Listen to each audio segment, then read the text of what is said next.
It is my very great pleasure to present to you our speaker today, Professor Milton Friedman.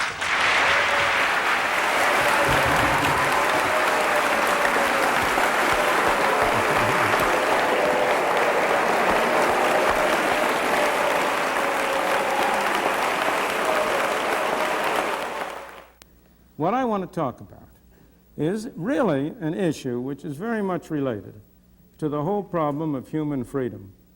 It has to do with the question of whether capitalism is humane and what you mean by that. I am sure many of you have heard the old story about the two Poles who met one another, and one Pole said to the other, "Tell me, do you know the difference between capitalism and socialism?" And the other Pole said, "No, I don't know the difference." And the first Pole said, "Well, you know, under capitalism, man exploits man." And the other fellow shook his head. "Well, under socialism," he said, "it's vice versa."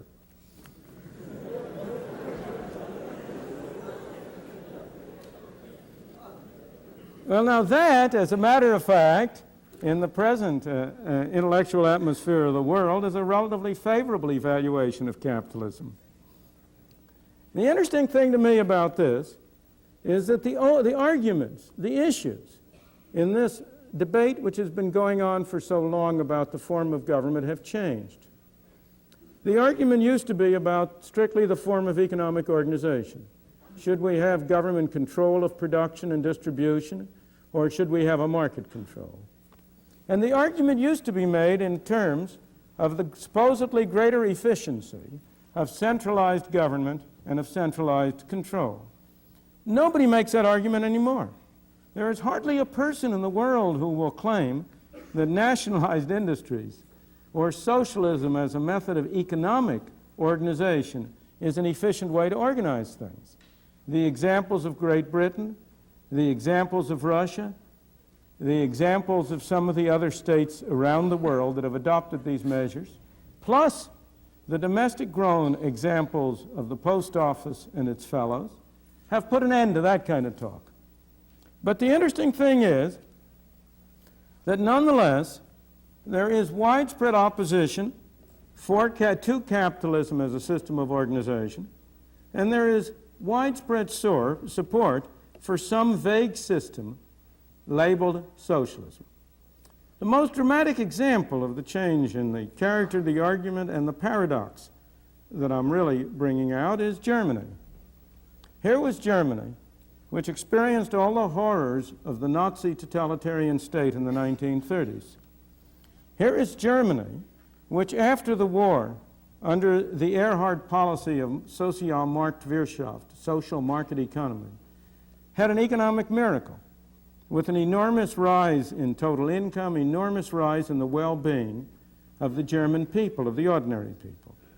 And yet, in Germany, despite the demonstration of the horrors on the one side of a totalitarian state, and on the other of the benefits of a relatively free market, here in Germany you will find a very large fraction of all intellectuals have become even more strongly anti-capitalist, have become proponents of collectivism of one form or another. Only a small number have gone into the more extreme versions that you've been reading about in the paper of the terrorists. But a very large fraction of the intellectuals, those who write for the newspapers, those who are on television and so on, are fundamentally anti-capitalist in their mentality. And the question is why?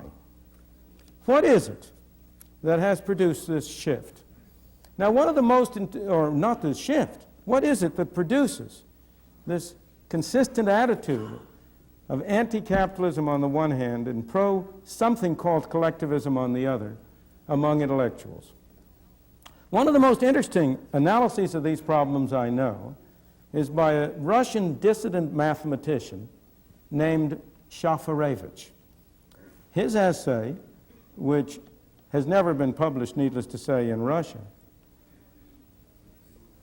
but it appears in English translation in a book called Under the Rubble, which has been edited by Alexander Solzhenitsyn. And I strongly recommend that particular paper to you. In it, he discusses the appeal of socialism over the ages. He goes back 1,000 or 2,000 years.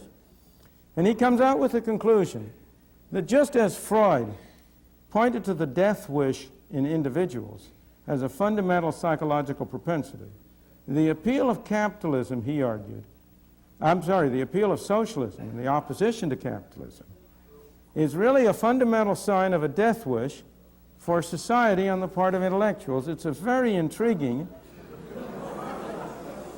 strange, and at first sight, highly improbable kind of an interpretation.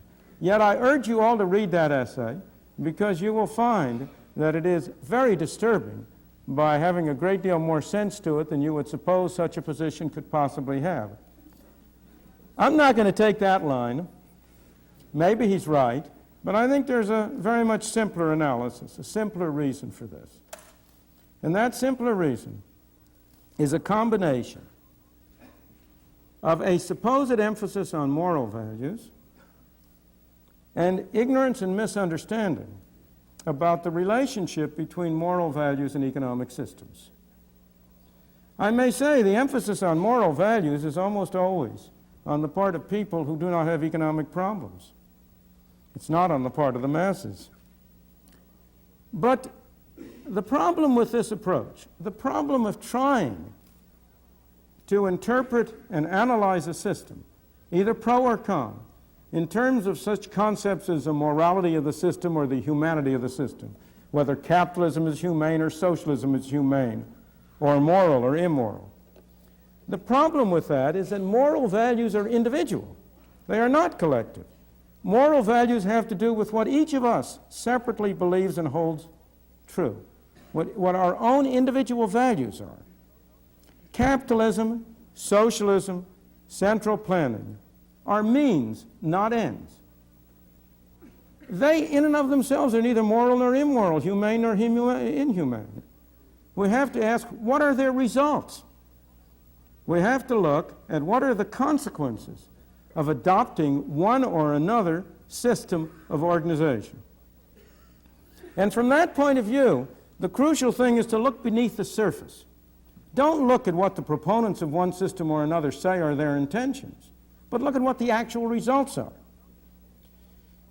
Socialism, which means government ownership and operation of means of production, has appealed to high-minded, fine people, to people of idealistic views, because of the supposed objectives of socialism, especially because of the supposed objectives of equality and social justice. Now, those are fine objectives, and it's a tribute to the people of good will that those objectives should appeal to them.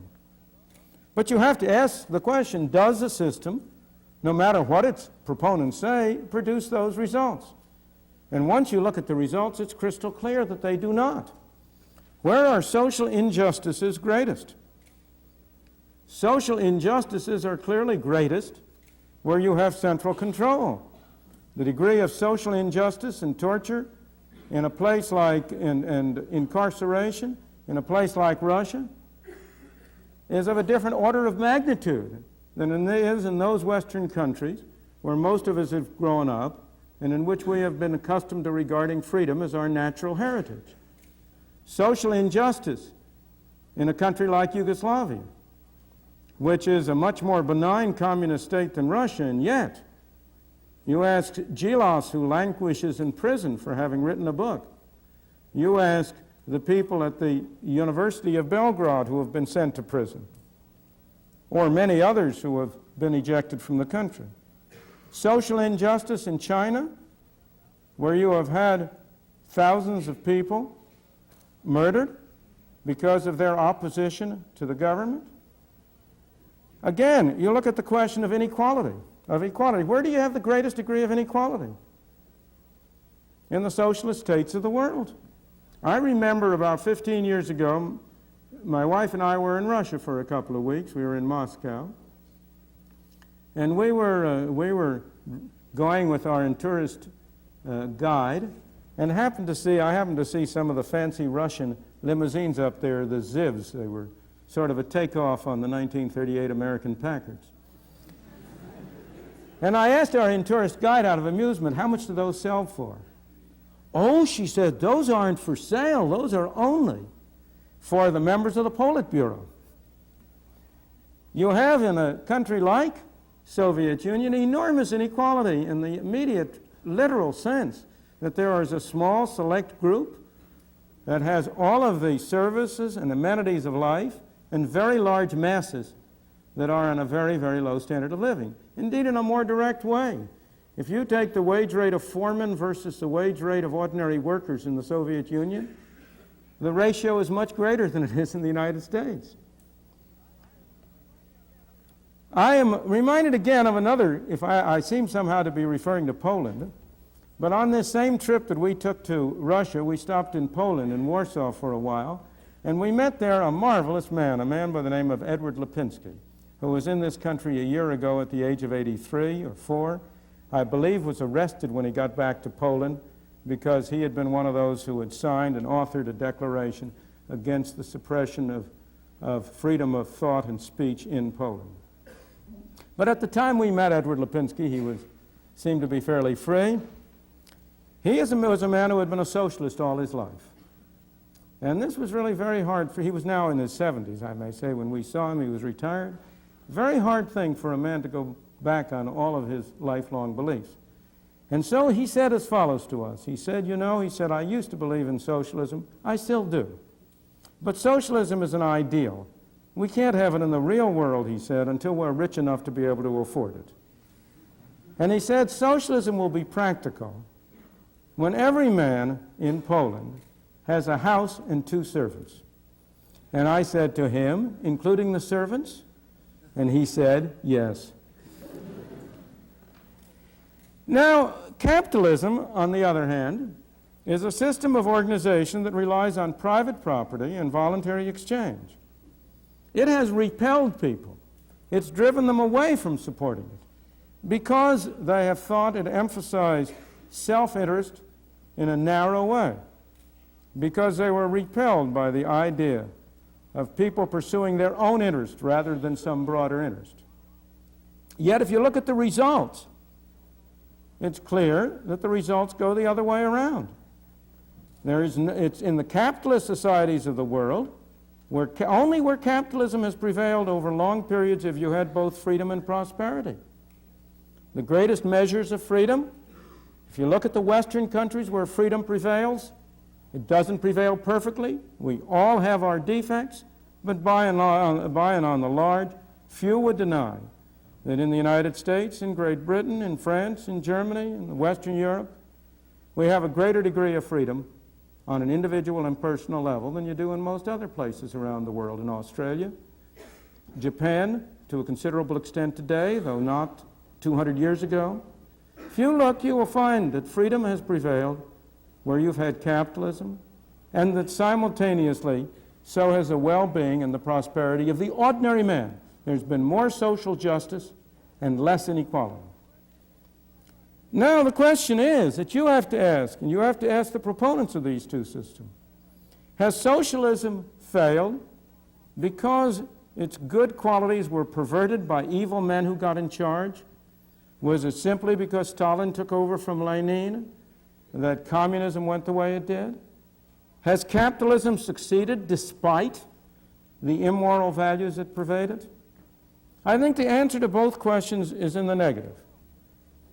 The results have arisen because each system has been true to its own values. Or rather, a system doesn't have values, I don't mean that, has been true to the values it encourages, supports, and develops in the people who live under that system. What we're concerned with in discussing moral values here are those that have to do with the relations between people. It's important to distinguish between two sets of moral considerations. The morality that is relevant to each of us in our private life, how we each individually conduct ourselves, behave. And then what's relevant to systems of government and organization are the relations between people. And in judging relations between people, I do not believe that the fundamental value is to do good to others whether they want you to or not. The fundamental value is not to do good to others as you see they're good. It's not to force them to do good. As I see it, the fundamental value in relations among people is to respect the dignity and the individuality of fellow men. To treat your fellow man not as an object to be manipulated for your purpose, but to treat him as a person with his own values and his own rights, a person to be persuaded, not coerced, not forced, not bulldozed, not brainwashed. That seems to me to be a fundamental value in social relations.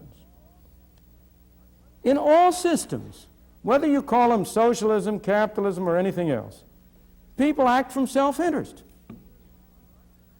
The citizens of Russia act from self-interest in the same way as the citizens of the United States do.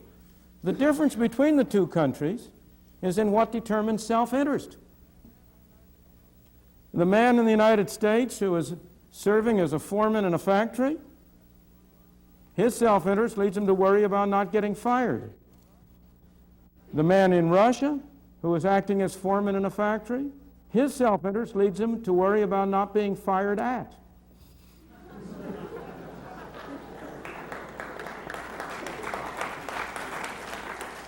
Both are pursuing their own self-interest. But the sanctions, the effects, what makes it in their self-interest is different in the one case than in the other.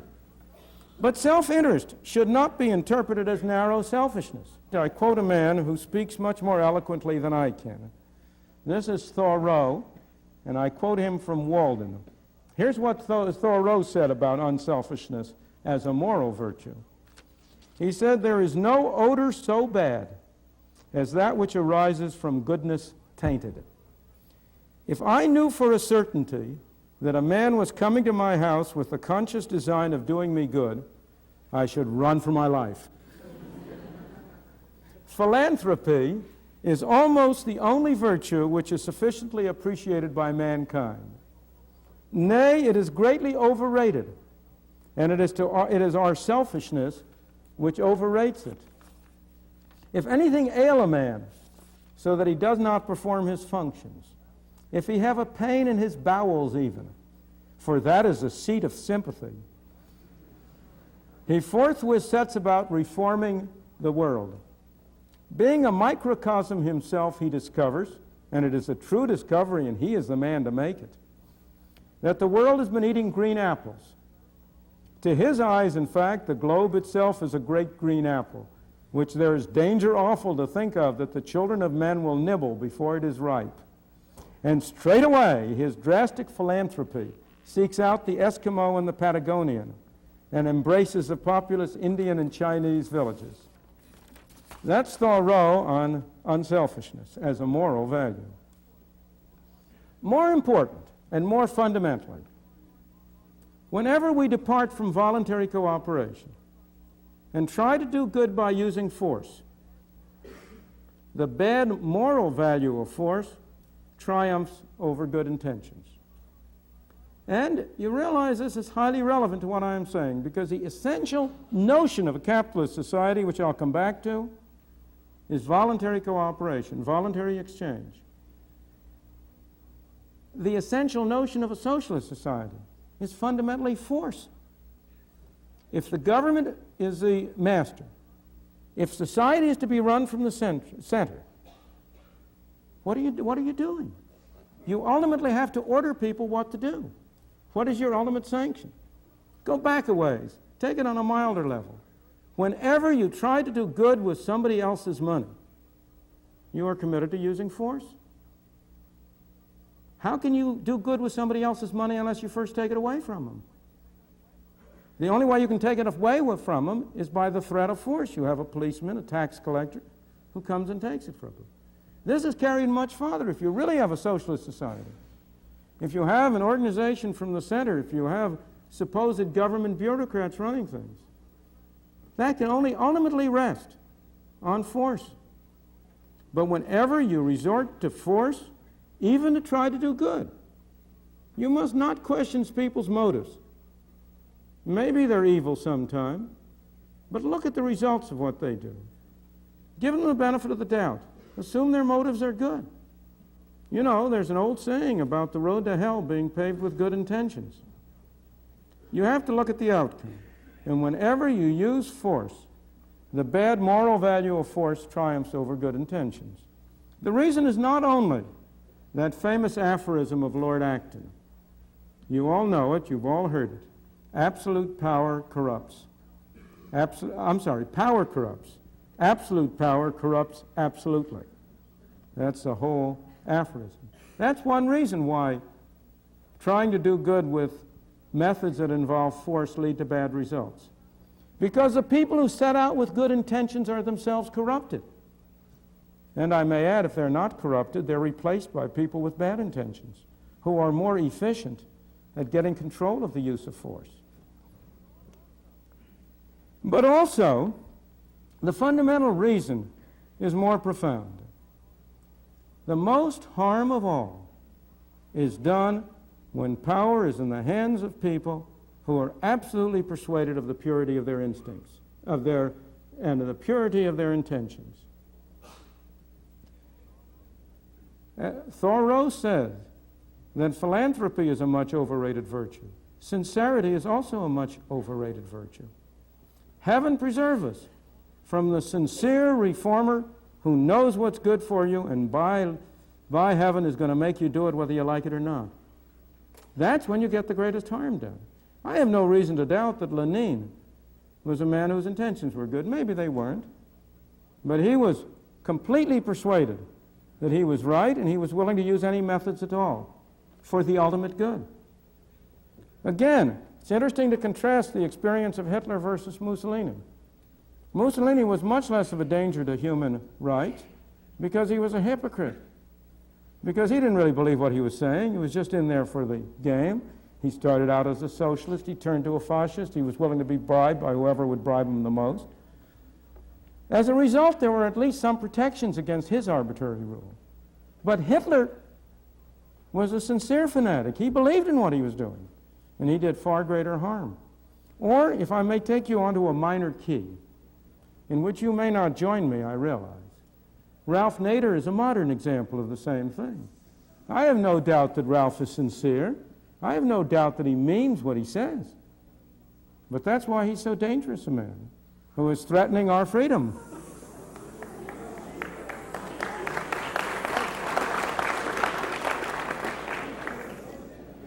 In the past few decades, there has been a great decline in the moral climate. There are few people who doubt the decline in the moral climate. We see evidences of it here. The lack of civility in discussions among people. The resort to chants instead of arguments. These are all evidences on one level of a decline in moral climate. But we see it also in the rising crime statistics, in the lack of respect for property, in the kind of rioting that broke out in New York after the blackout, in the problems of maintaining discipline in elementary schools. Why?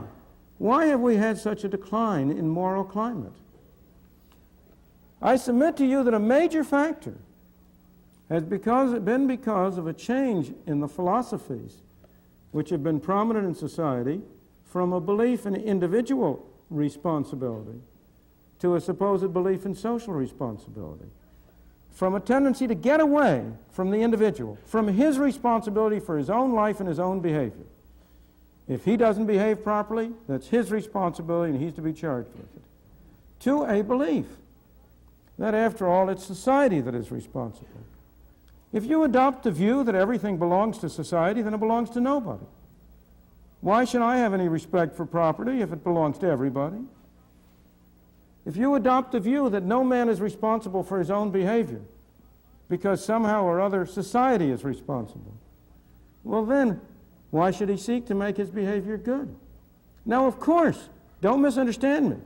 On a scientific level, it's true that what we are is affected a great deal by the society in which we live and grow up. Of course.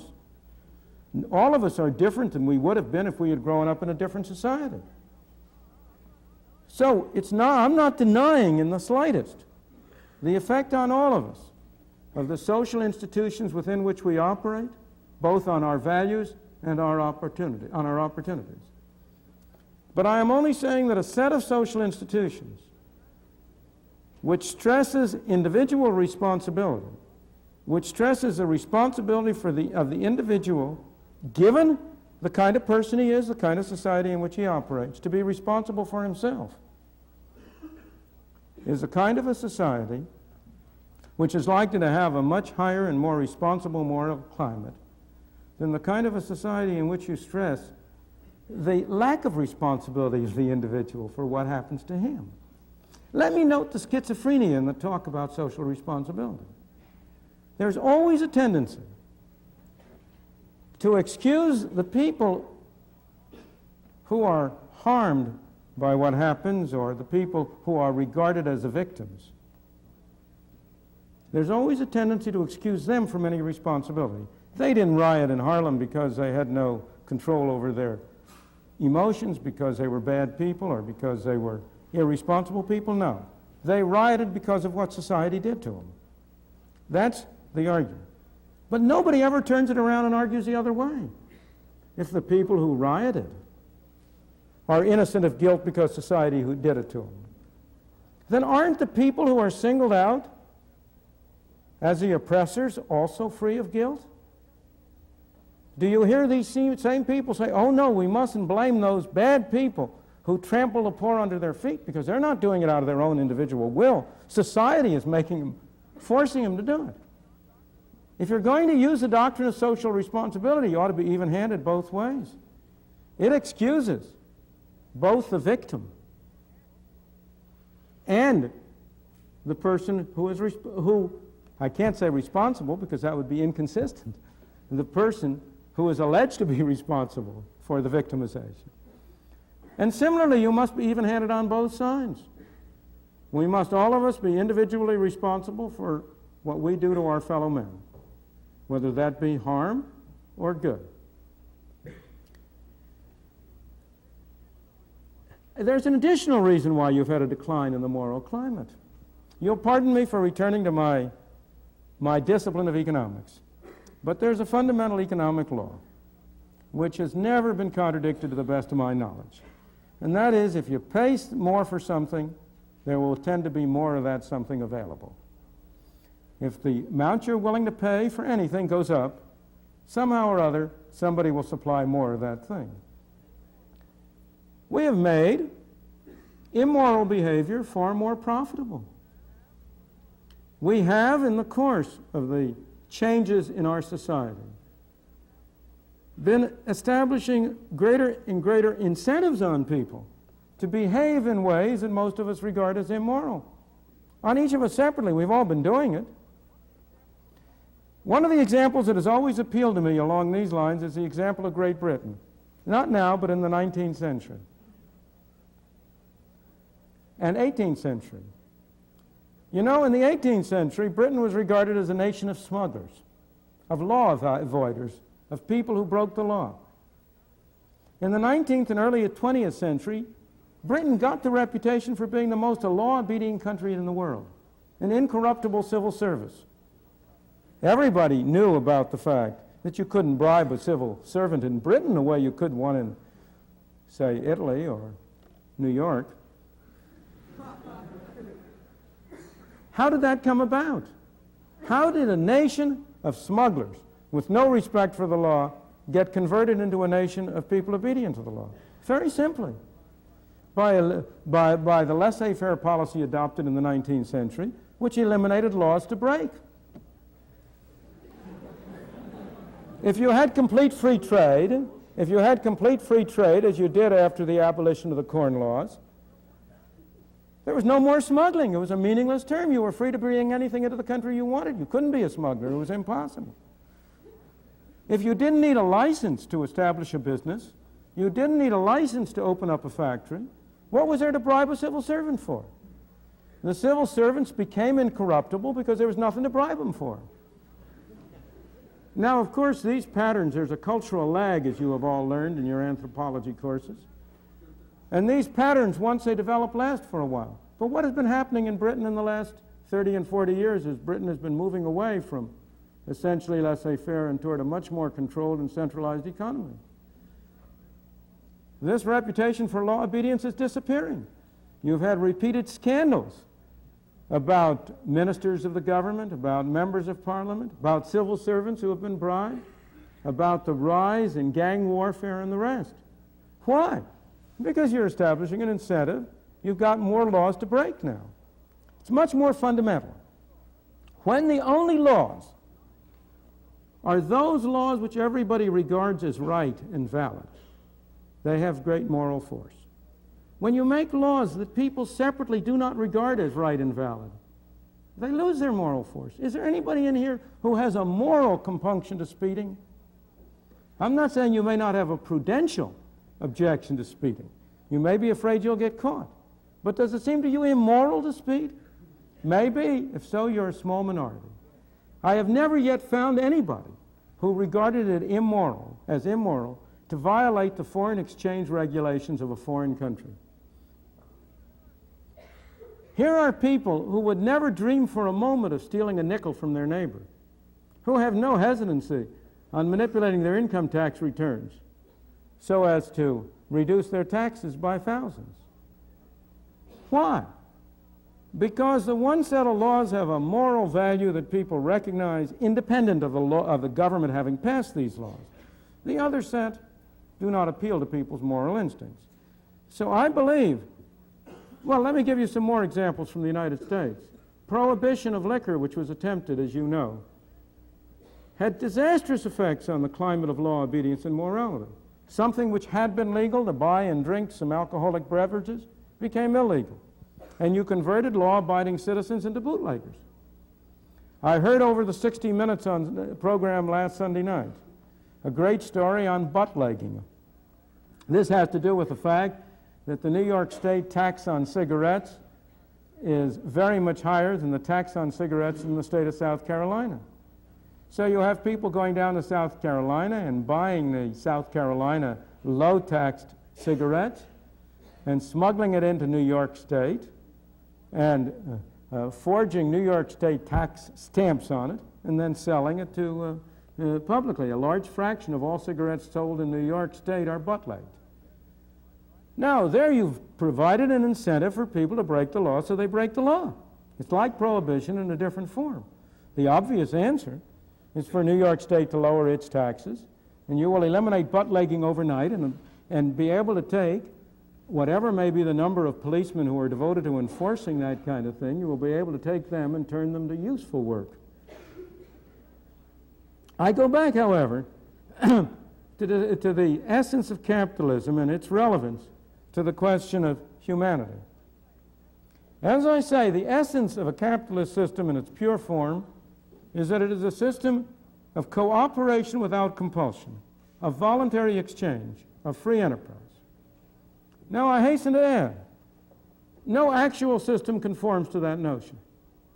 In the actual world, you're always dealing with approximations, with more or less. In the actual world, you always have impediments and interferences to voluntary exchange.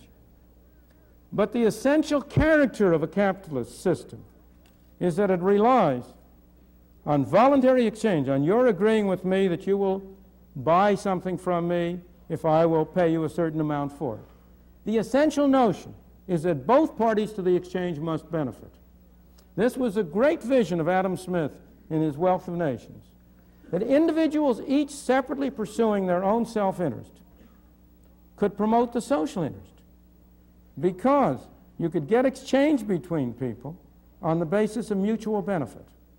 Now, I want to emphasize to you here, for this purpose, that this notion extends far beyond economic matters narrowly conceived.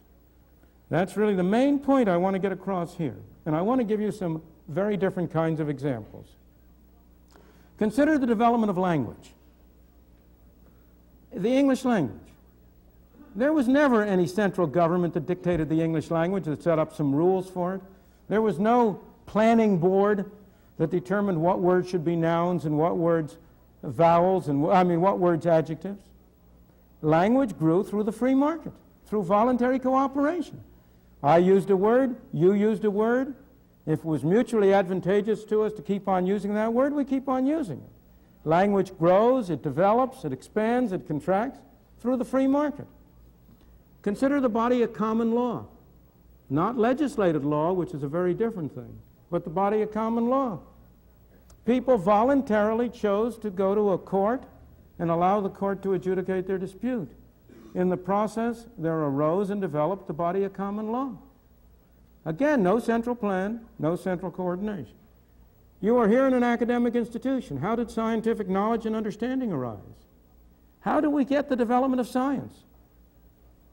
Is there somehow or other a government agency that decides what are the most important problems to be studied, that prevents cooperation? Unfortunately, there are developing such agencies. But in the history of science, that isn't the way science developed. Science developed out of free market exchange. It developed on occasion with the patronage of an authority, but voluntary cooperation among the scientists. I read voluntarily the work that is done by economists in other lands. They read my work. They take the parts of it they like. They discard the parts they don't. In the process, you build a more and more complicated system through voluntary, free voluntary exchange based on the principle of mutual benefit. Similarly to a free market in ideas. Again, that is a free market of exactly the same kind as the economic market and no different, and the two are very closely interrelated. Is it a violation of the free market in goods or the free market in ideas if a country, as Great Britain did immediately after the war, has exchange control, under which no citizen of Britain may buy a foreign book unless he got authorization from the Bank of England to acquire the foreign currency? Is that a restriction on human and economic freedom? Or is it a restriction on ideas, on the free market and ideas? I want to give you a final example which goes back to the fundamental question we've been raising, and that's voluntary charitable activity. I want you to ask you a question. Go back to the 19th century in the United States. It was a period when you had about the closest approximation to a capitalist society you can imagine, in which the federal government was spending roughly an amount equal to roughly 3% of the national income, almost entirely on the Army and Navy. State and local governments were spending about 6 or 7% of the national income, mostly on schooling. Very little of what has come to be regarded as welfare activities.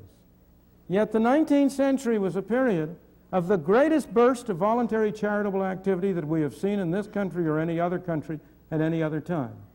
When was Cornell established? How? It was established by the voluntary benefaction of the man who gave you your name. Sometime, what was it, 1860 something. That period of the 19th century saw the emergence of a host of private colleges, universities throughout the country.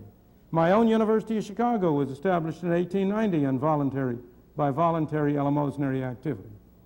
It was also the period which saw the growth and development of the non-profit charitable hospital. It saw the establishment of foreign missions, of the Society for the Prevention of Cruelty to Animals, of the Boy Scouts, you name it. There is hardly a voluntary activity. The Carnegie Libraries, the free public libraries. Why was it that voluntary activity flourished? Because again, the free market, voluntary cooperation among people, cooperating to pursue their common interests, is a far more effective and efficient way of producing charitable results than any other known to man. I ask you, what is a common element in all of these cases I've mentioned? Language, common law, scientific knowledge, ideas, charitable activity. The development of an elaborate and complex structure without any central planning and without coercion. No central planning in language, in common law, in scientific knowledge, in ideas, in voluntary activity. And yet you develop complex mechanisms, complex structures, with order, with structures which after the event you can analyze in logical terms, without coercion. You have progress through harmony, rather than the attempt to impose progress through coercion. Capitalism is often reproached as being materialistic. It's often reproached as erecting money as the chief motive. But yet again, look at the facts. I may say, you know, money is not a very noble motive, but it's cleaner than most. But look at the facts. Who has produced the great achievements of mankind? Can you name me a great play that has been written by a government committee? Can you name me an invention that was produced by a government bureau? The great works that are the great achievements of mankind have all been the achievements of individuals, of a Shakespeare or a George Bernard Shaw.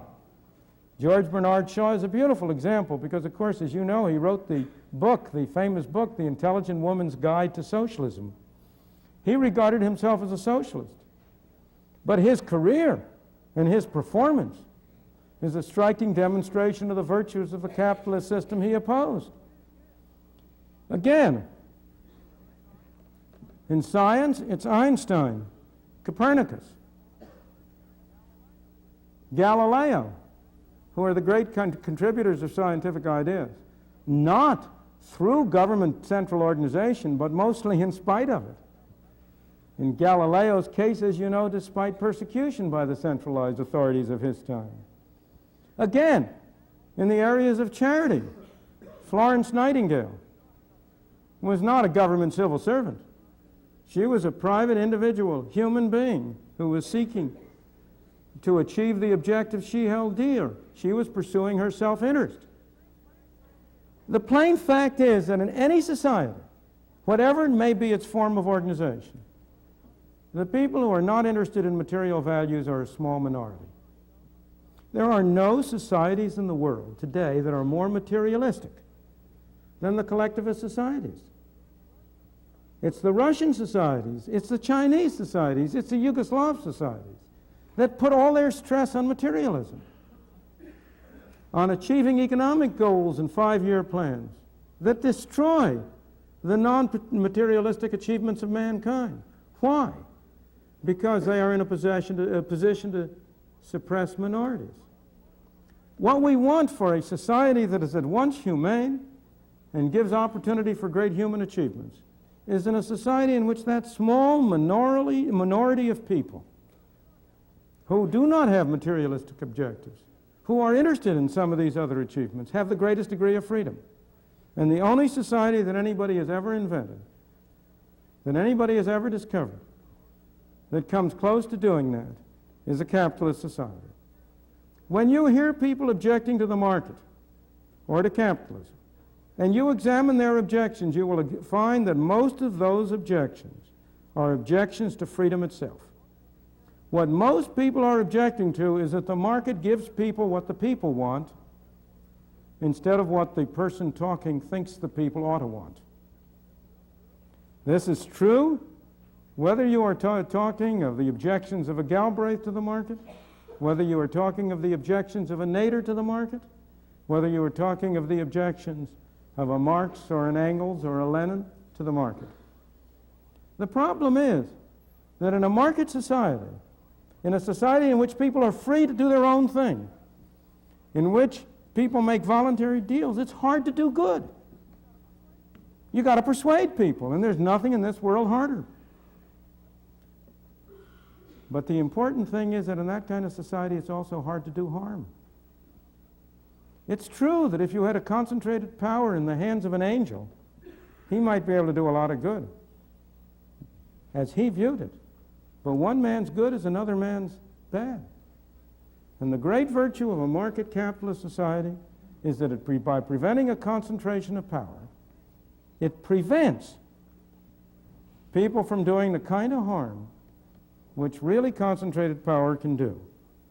So that I conclude that capitalism per se is not humane or inhumane. Socialism per se is not humane or inhumane. But capitalism tends to give free rein, much freer rein, to the more humane values of human beings. It tends to develop a climate which is more favorable to the development, on the one hand, of a higher moral atmosphere of responsibility, and on the other, to greater achievements in every realm of human understanding. Thank you.